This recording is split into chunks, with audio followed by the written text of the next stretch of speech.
तो बच्चों कैसे हैं आप सब। बहुत बहुत स्वागत है आपका learning king 9th YouTube channel में। आज का ये वीडियो क्लास 9th के स्टूडेंट्स के लिए बहुत ज्यादा खास होने वाला है, क्योंकि आपको पता है बच्चों कल आपका 9th का मिड टर्म का जो पेपर है वो होने वाला है। तो उसके लिए हम लोग आज की इस वीडियो में क्लास 9th का मैथमेटिक्स जो आपका सब्जेक्ट है, यानी मैथ का जो सब्जेक्ट है, गणित जिसको हिंदी में आप बोलते हैं, उसका एक मिड टर्म का सैंपल पेपर करने वाले हैं, जो कि बहुत ज्यादा इंपॉर्टेंट होने वाला है।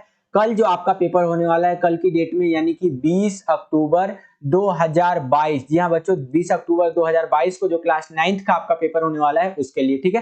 तो पूरा वीडियो जरूर देखिएगा। इस वीडियो में कंप्लीट एनालिसिस करेंगे कि आपका पेपर किस तरह का आएगा, किस टाइप के आपसे जो क्वेश्चन है वो पूछे जाएंगे, पेपर आपका हार्ड आएगा, इजी आएगा या कैसा आएगा, ठीक है। पूरा वीडियो देखिएगा, बिल्कुल भी स्किप मत कीजिएगा। और अगर आप नए आ गए हैं हमारे चैनल पे और चैनल को सब्सक्राइब नहीं किया है, तो लाल कलर का बटन दबा करके चैनल को जरूर सब्सक्राइब कर लीजिए। जैसे ही आप चैनल को सब्सक्राइब करेंगे, बगल में आपको बेल का आइकन देखने को मिलेगा, उसको प्रेस करके ऑल पे क्लिक जरूर कर लीजिएगा, जिससे कि जो भी हम नया वीडियो डाले उसका जो नोटिफिकेशन है वो सबसे पहले आपके फोन पर आ जाया करे और आपकी जो तैयारी है वो बढ़िया से बढ़िया तरीके से हो सके। और अगर आपको वीडियो पसंद आता है तो वीडियो को लाइक भी ज्यादा से ज्यादा कीजिएगा। जितना ज्यादा आप वीडियो को लाइक करते हैं उतना ज्यादा हमारा मोटिवेशन बढ़ता है और वीडियोस को बनाने के लिए। तो चलिए देखते हैं बच्चों अपना सैंपल पेपर, ठीक है। तो क्लास 9th है, हमारा सब्जेक्ट है मैथमेटिक्स, यानी कि मैथ्स, जिसको आप हिंदी में गणित भी बोलते हैं। और मिड टर्म का हम लोग सैंपल पेपर देख रहे हैं। कल आपका जो पेपर होने वाला है 20 अक्टूबर 2022 को, उसके लिए टाइम जो आपको अलाउ किया जाएगा कल के पेपर में, वो 3 घंटे का टाइम अलाउ किया जाएगा।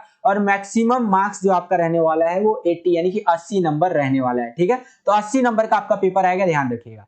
पेपर को देखने से पहले हम लोग आपका जो सामान्य निर्देश होता है, जिसको आप इंग्लिश में जनरल इंस्ट्रक्शंस बोलते हैं, उसको देख लेते हैं। अगर आप सामान्य निर्देश को अच्छे से समझ लेते हैं तो जो पेपर होने वाला है कल आपका, उसका मोटा मोटा जो पैटर्न है वो आपके माइंड में बैठ जाएगा, छप जाएगा एक तरह से। तो आपको आइडिया लग जाएगा कि कितने कितने नंबर के क्वेश्चन आपसे पूछे जाएंगे और कितने क्वेश्चन आपसे टोटल पूछे जाएंगे। तो चलिए देखते हैं बच्चों। यहाँ पर देखिए जनरल इंस्ट्रक्शंस या सामान्य निर्देश जो भी कर लीजिए, उसमें पहले पॉइंट में बता रखा है कि इस प्रश्न पत्र में कुल 39 प्रश्न पूछे गए हैं, यानी कि 39 क्वेश्चन जो है टोटल आपसे पूछे गए हैं। और 3 भाग के अंदर यानी 3 सेक्शंस के अंदर इस क्वेश्चन पेपर को डिवाइड कर रखा है, ठीक है। खंड अ हो गया आपका, ब हो गया और स में इस जो पेपर है हमारा प्रश्न पत्र क्वेश्चन पेपर, इसको डिवाइड कर रखा है। और सारे ही क्वेश्चन जो है वो कंपलसरी होने वाले हैं। उसके आगे देखिए बता रखा है कि जो आपका भाग अ होने वाला है, ठीक है, जो आपका पहला सेक्शन होगा आपका, और उसके अंदर आप देखेंगे तो 2 खंड बटे हुए हैं। खंड जो आपका इस तरह से रहेगा, दूसरा मतलब खंड जो है आपका बटा हुआ है एक तरह से कह सकते हैं। और इसके अंदर आप देखेंगे ना तो आपको बहुविकल्पीय प्रश्न देखने को मिलेगा, ध्यान रखिएगा। और केस स्टडी बेस्ड जो क्वेश्चन है वो भी आपको देखने को मिलेगा, ठीक है। खंड ब जो होगा आपका, ठीक है, उसके अंदर या कह लीजिए भाग ब जो होगा आपका, उसके अंदर भी आपको वस्तुनिष्ठ प्रकार के प्रश्न देखने को मिलेंगे। यहाँ पर आप देख सकते हैं 8 प्रश्न टोटल आपसे पूछे जाएंगे बच्चों, ठीक है। यहाँ पर समझ लीजिए कि होता क्या है, 16 आपसे बहुविकल्पीय प्रश्न पूछेगा। बहुविकल्पीय प्रश्न का मतलब होता है एमसीक्यू टाइप के क्वेश्चन आपसे पूछे जाएंगे। और खंड ब यानी सेक्शन बी जो रहेगा, उसके अंदर 8 आपसे वस्तुनिष्ठ प्रकार के प्रश्न पूछेगा। वस्तुनिष्ठ प्रकार के प्रश्न क्या होते हैं, इसके अंदर आपसे एमसीक्यू भी पूछ सकता है, शॉर्ट आंसर टाइप जो क्वेश्चंस होते हैं वो भी पूछ सकता है, ठीक है। और जो है सो कि फिल इन द ब्लैंक्स आ सकता है। इस टाइप के क्वेश्चन जो है वस्तुनिष्ठ प्रकार के प्रश्न में आपसे पूछेगा। उसके आगे चले तो भाग 100 यानी सेक्शन सी के अंदर कुल 11 प्रश्न आपसे पूछे जाएंगे, जिनमें आपके 2 अथवा 3 नंबर के जो है सो कि 4-4 प्रश्न होंगे और 4 अंक के 3 प्रश्न होंगे, ठीक है। तो यानी कि 2 नंबर वाले और 3 नंबर वाले 4-4 क्वेश्चन होंगे और 4 नंबर वाला जो है वो 3 क्वेश्चन आपसे पूछा जाएगा सेक्शन सी के अंदर। उसके आगे देखिए क्या बता रखा है कि प्रश्न पत्र में कोई समग्र विकल्प नहीं है, यद्यपि कुछ प्रश्नों में आंतरिक विकल्प दिए गए हैं। यानी कि इसके अंदर आप क्वेश्चन पेपर के अंदर देखेंगे तो आपको इंटरनल चॉइस देखने को मिलेगा, यानी अथवा वाले चॉइस वाले क्वेश्चन भी देखने को मिलेंगे बच्चों। आपको दिए गए विकल्पों में से किसी एक विकल्प को हल करना है। जैसे कि मान लीजिए क्वेश्चन नंबर हमारा फर्स्ट है, तो क्वेश्चन नंबर फर्स्ट का ही आपको ए पार्ट में एक क्वेश्चन पूछ लेगा और एक बी पार्ट में क्वेश्चन पूछ लेगा। तो अगर आपको ए वाला क्वेश्चन आता है तो ये कर लीजिए, बी वाला का आता है तो बी वाला कर लीजिए। दोनों में से जो भी आपको सही लगता है वो आप कर सकते हैं। उसके आगे चले तो ऋणात्मक मूल्यांकन का प्रावधान नहीं है, यानी कि नेगेटिव मार्किंग आपका नहीं है, ठीक है, ये ध्यान रखिएगा। उसके आगे चले तो अगला हमारा पॉइंट में बता रखा है कि कैलकुलेटर के प्रयोग की अनुमति नहीं दी गई, यानी कि कैलकुलेटर आप इस्तेमाल नहीं कर सकते। हालांकि कैलकुलेटर तो किसी भी एग्जाम में जल्दी इस्तेमाल करने की अनुमति या परमिशन नहीं ही दी जाती है। सेम यही चीज आपका जो हिंदी में सामान्य निर्देश करके आता है, इंग्लिश में आपका जनरल इंस्ट्रक्शंस करके आता है। तो वैसे तो मैंने आपको बाइलिंगुअल बता दिया, लेकिन अगर आप इंग्लिश मीडियम में इसको पढ़ना चाहते हैं तो ये आप अपनी स्क्रीन पर देख पा रहे होंगे, वीडियो को पॉज करके सेपरेटली आप इंग्लिश मीडियम में इसको पढ़ सकते हैं। यहाँ पर वही चीजें बता रखी है, बस आपका लैंग्वेज यहाँ चेंज हो गया, इंग्लिश हो गया, ठीक है।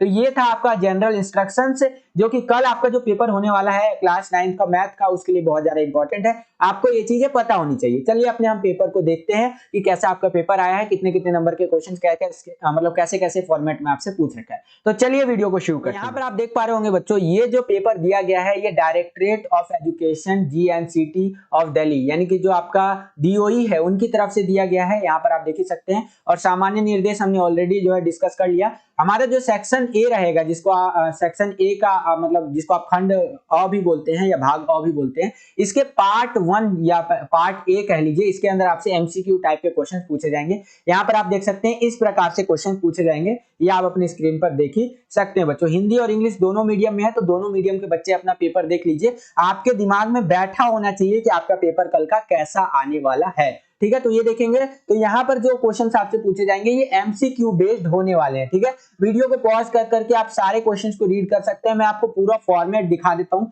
कि आपका कल का पेपर कैसा आने वाला है, ठीक है। एक तरह से कल का ही पेपर है ये, मान के चलिए, क्योंकि हो सकता है इसके अंदर से बहुत सारे क्वेश्चन रिपीट भी हो जाए, ठीक है। तो ये चीज हो सकता है, बहुत ज्यादा संभावना है, क्योंकि क्लास 10th की अगर हम बात करें तो उसमें भी हुआ है, क्लास 11 12 कई सारे क्लासेस में देखा गया है कि जो DOE की तरफ से सैंपल पेपर आता है उसमें से कई सारे जो है सो कि क्वेश्चंस रिपीट होते हैं आपके। तो यहाँ पर आपसे जो पहले क्वेश्चंस पूछे गए हैं ये सब MCQ बेस्ड होने वाले हैं, ठीक है।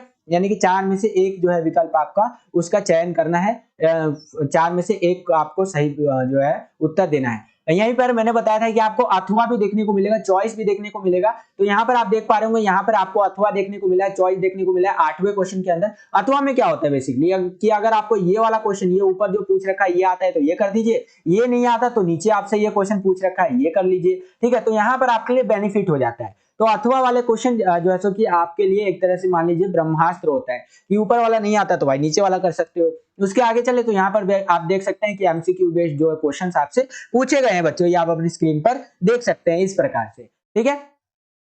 यहाँ पर आप देख ही सकते हैं इस प्रकार से आपसे क्वेश्चंस पूछे गए हैं और इसी हिसाब से आपको अपना आंसर लिखना है। 4 में से एक आपको जो ऑप्शन है उसको सिलेक्ट करना है, जो भी आपको लगता है कि आपका ये जो ऑप्शन है बिल्कुल करेक्ट होना चाहिए, तो उस हिसाब से आपको अपना आंसर लिखना है बच्चों, ठीक है। इसके आगे चले तो आपको 13वें क्वेश्चन के अंदर जो है सो कि एक और चॉइस देखने को मिलेगा, एक अथवा देखने को मिलेगा कि या तो आप ये वाला क्वेश्चन कर लीजिए या तो आप ये वाला क्वेश्चन कर लीजिए, ठीक है। तो इस हिसाब से आप दोनों में से कोई सा भी क्वेश्चन कर सकते हैं। उसके आगे चले तो इस तरह से देखिए क्वेश्चन आ रखा है आपके, यहाँ पर आप अपनी स्क्रीन पर देख पा रहे होंगे। और 16वां क्वेश्चन देखिए, ये जो है आपका एक बेसिकली यहाँ पर आप देखेंगे इस टाइप का आपको दे दिया है फिगर, और इसके अंदर से जो है सो कि आपको देखना है और देन आपको जो आंसर है वो लिखना है। चॉइस दे रखा है आपको, यानी कि कौन सा आपको उत्तर सही लग रहा है उसका चयन करना है बच्चों यहाँ पर, ठीक है।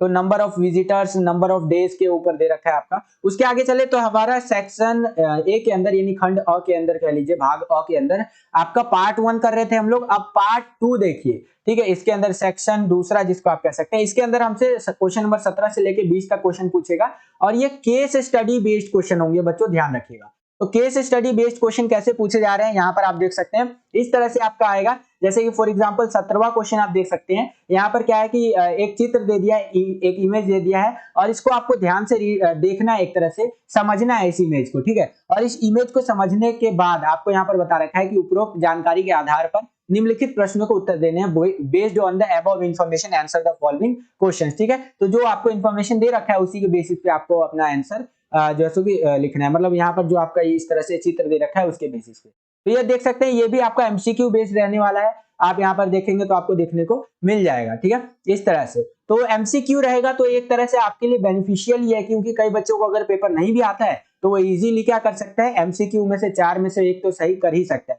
वैसे मैं आपको कहना चाहूंगा कि आप ध्यान से करें अपना पेपर, क्योंकि ये बहुत ज्यादा इंपॉर्टेंट पेपर माना जाता है आपके लिए, क्योंकि इसी से आपका जो फाइनल पेपर होगा उसकी तैयारी आपकी शुरू होती है, ठीक है। तो पेपर बिल्कुल ध्यान से कीजिएगा। और यहाँ पर देख लीजिए 19वां क्वेश्चन भी आपका इसी टाइप का रहने वाला है, केस स्टडी बेस्ड क्वेश्चन। इसमें आपको जो है कि एक खंबे का इमेज दे दिया है और उसी के बेसिस पे आपसे आप क्वेश्चन यहाँ पर पूछेगा, ठीक है। वही बता रखा है, इस जानकारी के आधार पर आपको जो है कि आंसर लिखना है। तो यहाँ पर आप देख सकते हैं इस प्रकार से, इस टाइप से आपका ये जो क्वेश्चन है ये आ रखे हैं। फॉर्मेट पूरा जो है समझते चलिए, क्योंकि इसी फॉर्मेट में आपका कल का पेपर आने वाला है। 20वां क्वेश्चन भी देखिए, ये भी आपका उसी टाइप का है, केस स्टडी बेस्ड। इसको आपको पूरा का पूरा रीड करना है और इसके बेसिस पे यहाँ पर एक देख सकते हैं, इस तरह से आपको दे रखा है डायग्राम, और इसी हिसाब से आपसे जो क्वेश्चन पूछेगा उसका आंसर आपको देना है। ठीक है, तो इस तरह से आपका रहेगा। अब हम लोग आ गए हैं बच्चों सेक्शन बी जो होता है, या भाग ब जो होता है, पार्ट बी जिसको आप कह सकते हैं, उसके अंदर इसके अंदर आपसे जो है फिल इन द ब्लैंक्स वाले क्वेश्चन पूछे जाएंगे। और 21वां क्वेश्चन आपका 4 नंबर के लिए रहने वाला है। ठीक है, 4 आपसे फिल इन द ब्लैंक्स पूछ लिया है, यहाँ पर आप देख सकते हैं, और इसी को आपको भरना है। ठीक है, उसके आगे चले तो 22वां क्वेश्चन देखिए क्या होगा आपका, ये ट्रू और फॉल्स वाला रहेगा, यानी कि सत्य असत्य बताना है आपको। ये भी 4 नंबर के लिए रहेगा, यहाँ पर आप देख सकते हैं, और इस हिसाब से आपको इसका आंसर लिखना है। उसके आगे चले तो 23वां क्वेश्चन जो है वो सरल कीजिए, यानी कि सॉल्व करना है आपको इसको। ठीक है, इस तरह से आप देख सकते हैं। फिर 24वां क्वेश्चन देखिए, दी गई आकृति के में x का मान जो है ज्ञात करना है आपको। Find the value of x in the given figure. ठीक है, तो इस फिगर में आपको x ढूंढना है। उसके आगे देखेंगे तो 24वें क्वेश्चन के अंदर ही आपको अथवा देखने को मिल जाएगा, यहाँ पर आप देख सकते हैं, और उसी के आधार पर जो है आपसे इस तरह से क्वेश्चन पूछे गए हैं, आप अपनी स्क्रीन पर देख सकते हैं बच्चों। उसके आगे अगर हम लोग चले तो अब हम लोग आ गए हैं सेक्शन सी, या भाग 100 भी इसको आप कह सकते हैं, पार्ट सी भी कह सकते हैं। इसके अंदर आपसे अति लघु उत्तरीय प्रश्न जो होते हैं वो पूछे जाएंगे, यानी कि वेरी शॉर्ट आंसर टाइप जो क्वेश्चन होते हैं वो पूछे जाएंगे। 2-2 नंबर के क्वेश्चन होंगे बच्चों, ध्यान रखिएगा। ठीक है, इसमें भी आपको सॉल्व करने के लिए इक्वेशन वगैरह दे रखा है, तो उसके हिसाब से आपको करना है। जैसे 30वां क्वेश्चन देखिए क्या पूछ रहा है कि दर्शाइए कि यदि किसी त्रिभुज के 2 कोणों का योग तीसरे कोण के समान हो तो वह त्रिभुज समकोण होगा। तो ये आपको बताना है। ठीक है, इस हिसाब से, और इसी हिसाब से आपसे क्वेश्चन पूछेगा। यहाँ पर 32वें क्वेश्चन के अंदर जो 32 आपका क्वेश्चन है, इसके अंदर आपको एक चॉइस देखने को मिल जाएगा, तो उस हिसाब से आप यहाँ पर देख सकते हैं। तो इस प्रकार से कल का जो आपका पेपर है सेम इसी पैटर्न में आएगा, और ये जो डीओई ने पेपर दिया है बहुत ज्यादा चांसेस रहता है कि इसके अंदर से कई सारे क्वेश्चन जो है आपके रिपीट हो जाए। उसके आगे चले तो क्वेश्चन नंबर 37 से 37 से लेकर 39 तक, यानी 37 से 39 तक ये दीर्घ उत्तरीय प्रकार के प्रश्न होंगे, यानी कि लॉन्ग आंसर टाइप क्वेश्चन आपसे पूछे जाएंगे। यहाँ पर 4-4 नंबर वाले क्वेश्चन। ठीक है, तो 4 नंबर वाले क्वेश्चन आप देख सकते हैं, कुछ इस प्रकार से आपका आ रखा है, ये आप अपनी स्क्रीन पर देख ही सकते हैं। जैसे कि 39 क्वेश्चन देखिए कि यहाँ पर क्या बता रखा है कि छायांकित भाग के क्षेत्रफल की गणना करनी है आपको। ये जो छायांकित भाग है यहाँ पर आप देख सकते हैं, इसका कितना क्षेत्रफल होगा वो आपको बताना है, इसके एरिया कैलकुलेट करना है। उसके आगे चले तो 39 क्वेश्चन के अंदर ही आपको एक चॉइस दे दिया कि अगर आपको ऊपर वाला क्वेश्चन जो ऊपर पूछ रखा है आपसे वो नहीं आता है तो नीचे वाला ये जो क्वेश्चन है आप अटेंड कर सकते हैं बच्चों। ठीक है, तो इसके चॉइस में देखिए किस तरह से यहाँ पर हमसे क्वेश्चन पूछ रखा है, ये आप अपनी स्क्रीन पर देख सकते हैं बच्चों। इस तरह से आपको एक छतरी दे दिया है, और इस छतरी के बेसिस पे आपसे जो वो क्वेश्चन पूछा गया है उसका आंसर आपको देना है, यहाँ पर आप देख ही सकते हैं। ठीक है, तो ये था आपका मैथ का क्लास 9th का पेपर, जो कि कल के लिए बहुत ज्यादा इंपॉर्टेंट होने वाला है। तो आई होप कि आपको ये वीडियो पसंद आया होगा बच्चों। अगर आपको ये वीडियो पसंद आया और पूरा का पूरा फॉर्मेट आप समझ गए हैं तो वीडियो को लाइक ज्यादा से ज्यादा कीजिएगा। जितना ज्यादा आप लाइक करते हैं उतना ज्यादा हमारा मोटिवेशन बढ़ता है और वीडियोस को बनाने के लिए। चैनल पे अगर आप नए आ गए हैं और चैनल को सब्सक्राइब नहीं किया है तो लाल कलर का बटन दबा करके आप चैनल को जरूर सब्सक्राइब कर लीजिए। जैसे ही आप चैनल को सब्सक्राइब करेंगे बगल में आपको बेल का घंटी या घंटा कुछ भी कह सकते हैं उसका आइकन शो करेगा, उसको प्रेस करके आपको ऑल पे क्लिक करना है, जिससे कि जो भी हम नया वीडियो डाले उसका नोटिफिकेशन सबसे पहले आप तक पहुंच सके। आज के लिए इतना ही बच्चों, मिलता हूं आपसे अगली और एक्साइटिंग वीडियो में। तब तक के लिए खुश रहिए, खुश रखिए सभी को। जय हिंद, वंदे मातरम।